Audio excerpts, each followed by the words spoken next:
When I saw Hajj, he was on the show for CNN, Black in America 4, with Soledad O'Brien. And I said, I got to meet this guy, or I'd like to meet this guy, because I liked what they were doing. And I like what he's doing now in terms of getting you to rethink about this city. But that video doesn't have to make me rethink about it. I love Detroit. So without further ado, Hajj. Testing, testing. How's everybody doing? That was weak. I said, how's everybody doing today? We good? Good, good. I'm excited to be here. How many people are excited to be here? Okay. All right, so I know I have to be interesting because I'm right after lunch or right after the snack. So I got to be interesting. But I want to give a quick shout out. I want to thank you for this opportunity. I want to thank CCS for this opportunity. I also want to thank Karen Dumas, the story that she told. I walked up to her and we were able to build a friendship. She had absolutely no idea who I was. I see a couple other people in the room. Is there a Mr. McAllister in the room? Can you raise his hand? Are there any students that came with Mr. McAllister? Okay, he's over there. Where's he at? Okay, all right. So yeah, so I remember he could actually hoop back in the day. Yeah, he actually could. So I remember him when I was a kid. He's a great guy. So again, just want to give him some quick love. Today I have about 15 minutes to talk to you today, and I really want to get you to think about your story and get you to think about what you are going to do to change this world. And so I know a lot of this is about us telling some of our story. I'm going to share a few quick things, but really I'm more excited about being able to empower the next generation. And so has anyone ever heard of Kanye West before? Anybody? Just a few people? Okay, so I always like to start with a quick video, so we're going to show a quick video, and I want to just get your thoughts after we show this video. Kanye West, genius or crazy? He's crazy, but at the same time, he's just like a genius. I'm gonna be the #1 artist in the world. No matter, what genre it is. I'm going to be the #1 artist, not rap artist, not urban artist, the #1 artist. But look and say, Kanye's crazy. Sometimes I'm just like, I feel like I'm the only one that's not crazy here. I'm the only one not limited. I'm the only one not afraid. We born artists, we born free, and then we held down by society's perception of us. We just don't want to be embarrassed. I try to make music that touches people because I feel like I am the people, I'm a part of them. I feel like I'm the only one that's exactly like how the people really are at home, that's on the other side of the TV. We the real rock stars, and I'm the biggest of all of them. I'm the #1 rock star on the planet. How miserable is your life that you have to focus on negative things, that you just can't enjoy things? Sometimes you have to sit back and be like, I like that song. That was good. I'm on a pursuit of awesomeness. Excellence is the bare minimum. Nothing in life is promised except death. You have the opportunity to play this game of life. You need to appreciate every moment. A lot of people don't appreciate their moment until it's past. One thing about Kanye West loves himself more than anybody else loves him. He loves himself more than Kim loves him, right? But Kanye believes in himself. Kanye has a belief in himself. And so what I want to talk to you about today is I want to talk to you about believing in who you are. Sometimes we believe that other people's ice is colder than our ice, right? And so I really want to get you to think, and I want to really pose this question: who eats first? See, as an entrepreneur, I think differently than somebody who just wants to go work for somebody else. And so even if you do work for somebody else, at the end of the day, somebody's going to eat first. And when you think about being an entrepreneur is different because every single day I have to kill my prey. People don't just pay me because I'm cool. I am cool, but I don't just get paid for that. And if you're a pure entrepreneur, you know exactly what I'm talking about. That means that there's ebbs and flows in the things that you do. And the world that you live in today, you have an opportunity to be able to create your opportunity. So if you are working for someone else, you're considered an entrepreneur. But companies are cutting people every single day. And so what I want you to think about is either you're at the table or you're on the menu. And so thinking like that gets you to think differently because you don't have an entitlement attitude. And what happens in many cases is that we become studentized to where we go through this process of getting an education and thinking that there's going to be some great job at the end of us getting a degree. There's a lot of competition. Your competition is not sitting next to you, but they're in a totally different country. And they were created and designed and wired to think about eating your lunch every single day. And so when I talk to you today, I want to talk to you because, again, I want you to be at the table. I don't just want you to be on the menu. So when we look at this, does anybody know what this is? A shoe. Okay, Jordan, which one? Okay, all right. Do you know how big the sneaker industry is? It's a $48 billion industry. How many of us are at the table? Not a lot of us are at the table, but we're setting all of the trends and making somebody else rich. Now, there's nothing wrong with getting experience. All right, so does anybody know what this is? All right, so this one just dropped. What day did this one drop? Y'all don't know? Okay, all right, okay, March 30th. Okay, so now, so the secondary market, the secondary sneaker market, how big do you think that industry is? Okay, it's $1 billion.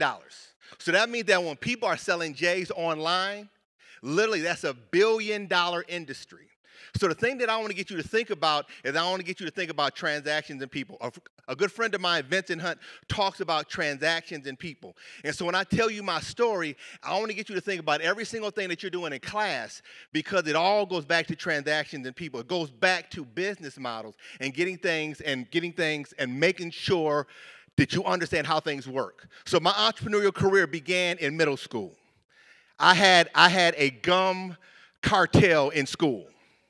So back in the day, I would sell gum, and I sold gum for 25 cents a pack. I bought it for 25 cents a pack, and I sold it for 50 cents. What does that mean? That means I got Keystone. That means that I doubled my money every single time I sold a pack of gum. And so I want to get you to think about everything that you do. Understanding the business model behind the idea is critically important.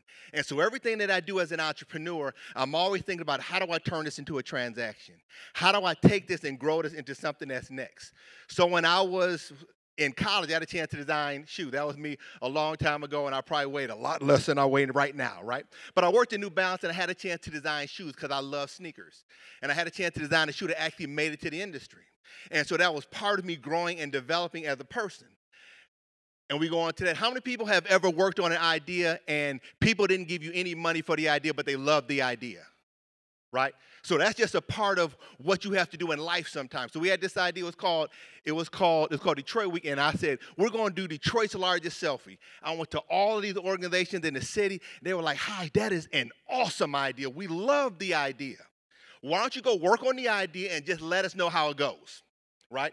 So we took $250 and turned it into 8.8 million people. So what we did is that if you look at that sign in the back, I bought that sign for about $170.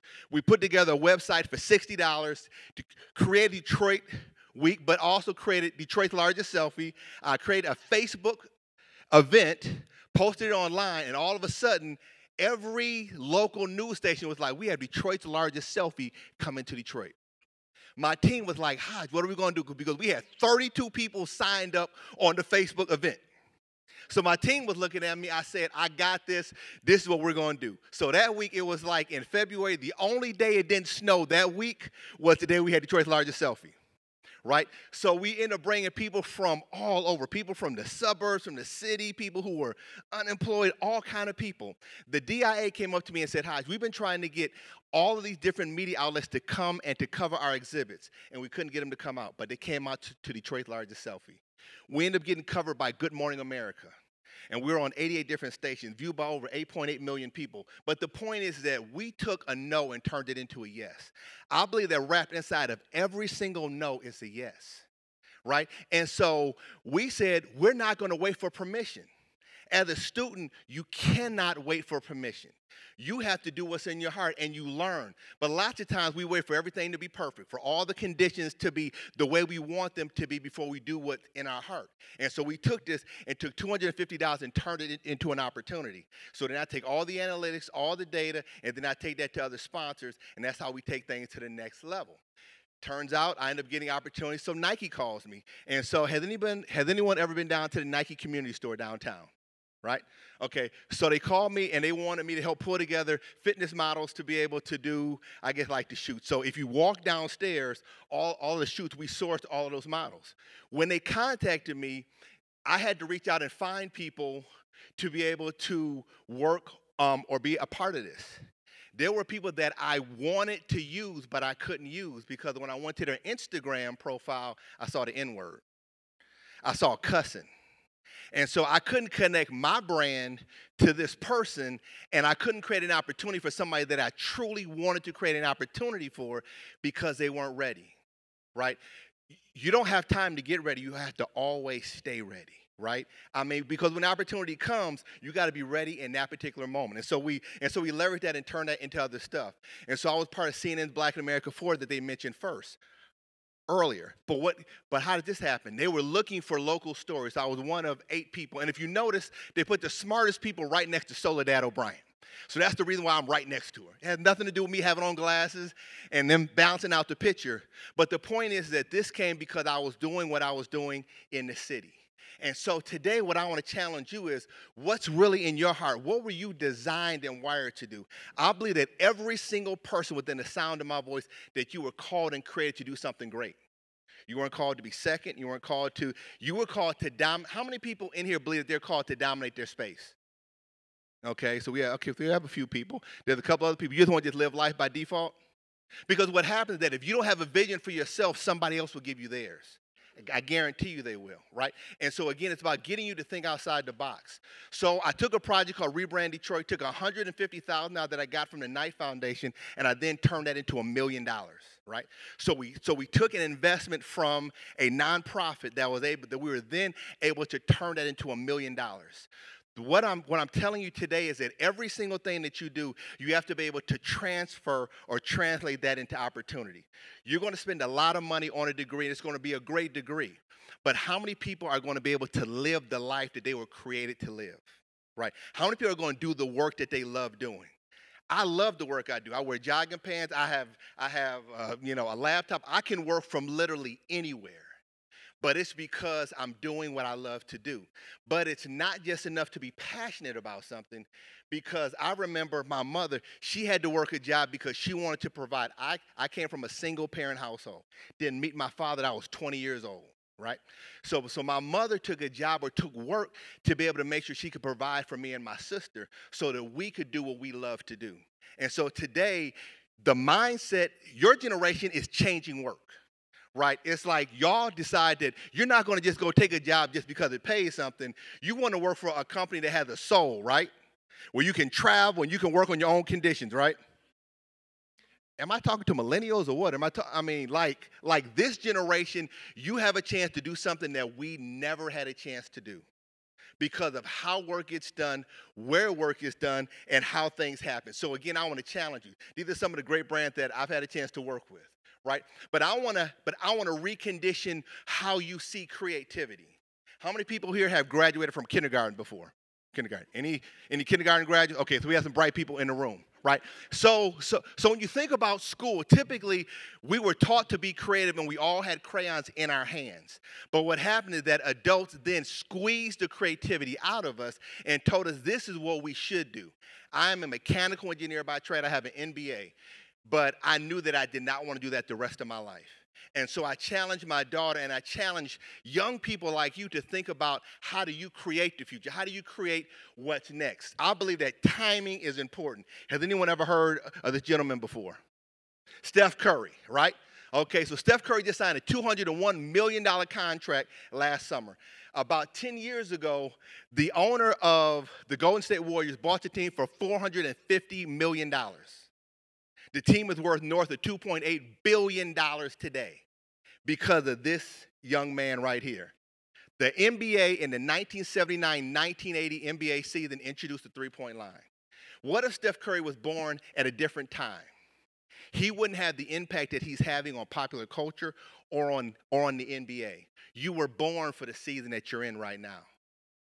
I'm going to say that again. I said, you were born for the time that you're in right now. The way that you look, the grade of your hair, the things that you do, the skill set that you have, all of that is important in terms of you being able to have the impact in the place that you're in.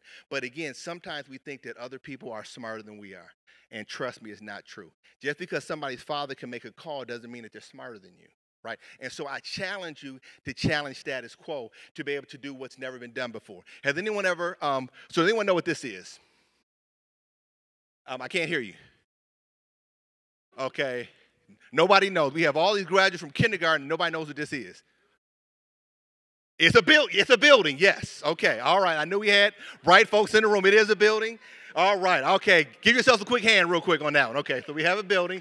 All right, this right here is the 1111 Lincoln Road parking garage. It cost $65 million. It was designed by Swiss architects, and it is and it was recently sold for about $280 billion. What do you think? No, $280 million. What do you think they do in this building or structure? Park cars. That's what we must be at CCS, right? They park cars, right? But what are some of the other things that they do in this building? They do yoga in the building. What are some of the other things that they do in the building? They have weddings in the building. So when I talk to you about creativity today, I want you to think outside the box. So if you were designing a parking structure, would you just be designing something that you could park cars in? Or would you design something that had greater utility or greater functionality?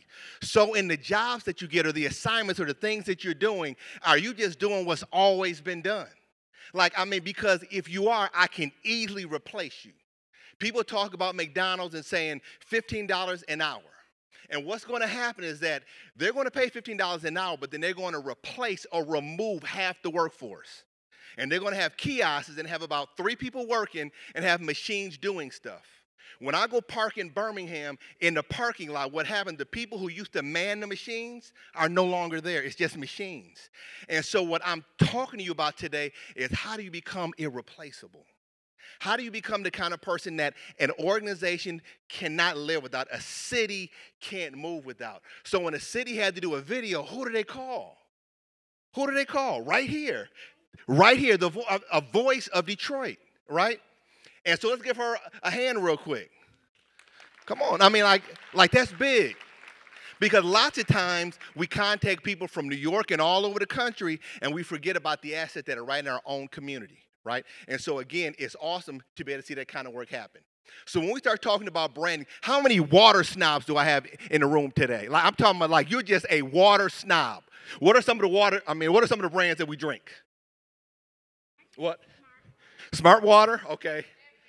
Evian, Fiji. I grew up on tap water, folks. When I was a kid, tap water was cool. How many people here grew up on tap water? Just clap it up real quick. We were good.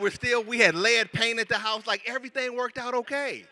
Okay? But I have friends that now there's certain water. But if you think about water, think about the branding of water, right?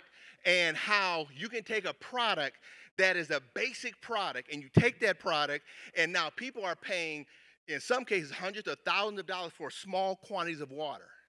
And then you have companies like Nestle that are allowed to take 130 extra million gallons of water out of the Michigan water table for $200 extra. Now, if Nestle is a sponsor, I'm not trying to beat anybody up, but I'm just saying. So if I was to get into what is the definition of a brand, it really comes down to this collection of experiences, expectations, and stories. But ultimately what it does is that it drives the economics. So that means that how you treat people is part of your brand. So when you mistreat the admin or the assistant when you come in the office, that's all a part of the interview process. And they realize that you value certain classes of people over other classes because of what somebody makes. And so now I don't know if I want you on my team because you're not a good fit, right? And so all of this is about getting you to think about how you tell your story, so how you can get the opportunities that you were created to get. This is what the future of work looks like. The future of work is not linear. It's not straight. It doesn't just 1 + 1 doesn't equal 2. It's hard. But everything is hard. Working for somebody else is hard. Being your own boss is hard. Being a student is hard. So you have to choose the hard work. So I choose what I want to do is hard, but I love what I do, and I have a chance to be able to meet amazing people. So you have to be willing to tell your story. Every single person is a storyteller. You don't have to be charismatic to be a storyteller. You can be an introvert to be a storyteller. I had a chance to meet Susan Cain at the TED conference in 2012 in Long Beach, California. She wrote this book, and it's called The Power of the Introvert. And what I loved about it is that it changed my total perspective on how I view leadership. Because I used to view people who were leaders as someone who could just command the room. You can be a quiet person and still be a giant and be a leader. And I want you to know that, right? Because it's important. There's a great experiment that came out, it was called Significant Objects. They took 100 ordinary, worthless objects that were worth about $1.25 and sold them for over $8,000 because they changed the narrative. So I want to give you an example. So they took a Kanga Mouse. This is a Kanga Mouse. They found the Kanga Mouse on the beach, folks. All right, I'm not sure. How much would you pay for this Kanga Mouse, this one-eared Kanga Mouse right here? She would pay 1 cent for it. Anybody else want to pay a little bit more for the Kanga Mouse? Okay, $1. Okay, $1. Okay, we're not even going to get $1.25 for the Kanga Mouse. All right, so they took a picture of the Kanga Mouse, wrote a narrative, and this is what happened to the value. The value of the Kanga Mouse went up 12,900%. Somebody paid $162.50 for the one-eared Kanga Mouse. Why? Why did they pay that amount for it? Because of the story that was connected to it. But many of us undervalue and undertell our own story. Everybody doesn't get paid the same amount just because they're good people, right? And so I say that because it's important for you to understand that you have to tell your story. You have to believe in your story, and you have to absolutely tell your story, right? Every single one of you is a media company. This is me looking cool. It's like 90 degrees outside with a scarf, but I'm still trying to look cool. But at the end of the day, I want you to know you're a media company. I know I got to bring this home real quick so we can answer a few questions, but I want to challenge you. Every single one of you, I want you to think about yourself as an athlete, right? So an athlete can get paid based on athletic ability and individual and invisible capital. But I want you to know that you are the new modern athlete. Nike said that anybody with a body is an athlete. How many people in here have a body? All right, that's you. That means that you are an athlete, folks. You probably didn't realize that you want to come to the AdX event today and find out you are an athlete, right? Right, but an athlete is somebody who has intellectual capital. If Kim Kardashian has intellectual capital, everybody has intellectual capital, right? Like if you think about Kylie Jenner, now, yeah, Kylie Jenner, she has a cosmetic company. Kylie, all right, get me right. See, I'm getting old, folks. I'm 46 years old. I need help. Right? Okay. So now, okay, I'm trying, right? So $400 million cosmetic company. She owns 100% of the company. That's a business model. So you might not agree with a lot of the methods, but they own 100% of the business. So I'm getting you to think about that because that's important. Intellectual capital, social capital, your relationships become important, and invisible capital. The thing that I want to drive home today is I want you to stop trying to be perfect before you do stuff. Because of all the pressure of social media, we don't want to post anything or do anything because, it has to be totally perfect, right? And so we become paralyzed and not want to go out and not post anything. I didn't realize that you could bully somebody if you didn't tag them in a photo. I mean, people are telling me that you can bully somebody because they're not tagged in a photo. Or maybe you don't tag somebody because they have more followers than you. And some of their followers might start following somebody else. I was like I'm telling you, when we grew up as kids, we had confidence in who we were. It didn't matter if you tagged us, knew who we were. We knew who we were. And so I want you to be confident in who you are. I got 2 minutes to bring this all home before I get booted off the stage, right? At the end of the day, I want you to understand shipping is important. It's one thing to create art, but Seth Godin talks about shipping. At the end of the day, you can make all the beautiful stuff in the world, but design is about business, and design is about shipping stuff. And so I want you to understand that shipping is important. All right? And then I always close with just one picture. It's me and D Wade. And then I answer one question, and then it's time for the next. So now I used to play basketball in college. It was a very short window. So the guys in the back didn't realize I had a quick first step, right? So then I see D Wade, and I'm like, on D Wade's bucket list, what happens? He wants to talk to he wants to talk to me. So I give him an opportunity. I actually take a picture with him, and you can tell by the smile that's on D Wade's face. He's excited to take a picture with Hajj, right? You can see by the joy. His wife is not quite as excited. And so what did I do? I talked about being a media company earlier, right? And so as a part of this, I apologized to Dwayne Wade online, and then I actually posted. I said, this is not enough. Let me turn this into an article. It gets picked up by a major media outlet, and it's 6 steps on how to interrupt Dwayne Wade and Gabrielle Union's dinner with style. Right, Dwayne Wade sees it, and you can see what happens. Right, he reshared it, called me a genius, and I did a screenshot because I want y'all to know that's not Photoshop, folks. So one day, me and D Wade are going to do business together. So I always show that picture whether it has anything to do with anything I'm talking about or not, because I want to reinforce the fact that we have to be a media company. Do we have time for one question or no? Questions or no? Are we all? Okay, all right. Okay, so we have time for a couple questions real quick. A couple questions and my contact information. Two questions. Make them quick. Questions. I know I saw World Peace and Hunger, but 2 questions. Okay, I have one next. All right, back here. So the brilliant people are in the back, right? Asking the questions. Okay. In the job you do, how much do you travel? I travel quite a bit. So I do something called Rebrand Cities, and so we're going to be in probably about 20 to 30 cities this year. Liverpool is going to be one of the cities. So if I wanted to, I could literally be in a different city twice a month. I choose to not do that just so I can balance time with my family. So at least like once a month, I'm traveling. At a minimum once a month, twice a month. So I put quite a few miles in, but I have a chance to see amazing cities. So we have Miami coming up next month, and we're doing Los Angeles. We have the city of Liverpool, because we're actually working with the city of Liverpool in the UK, which is like awesome. So I'm doing work that I love to do, and I can basically pick whatever city I want to go to and work with small businesses and help to tell their stories online. So it's an amazing life. I love what I do.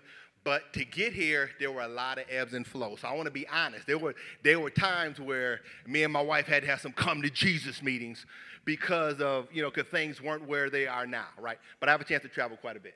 Next question. I see one over here. Okay. In the back.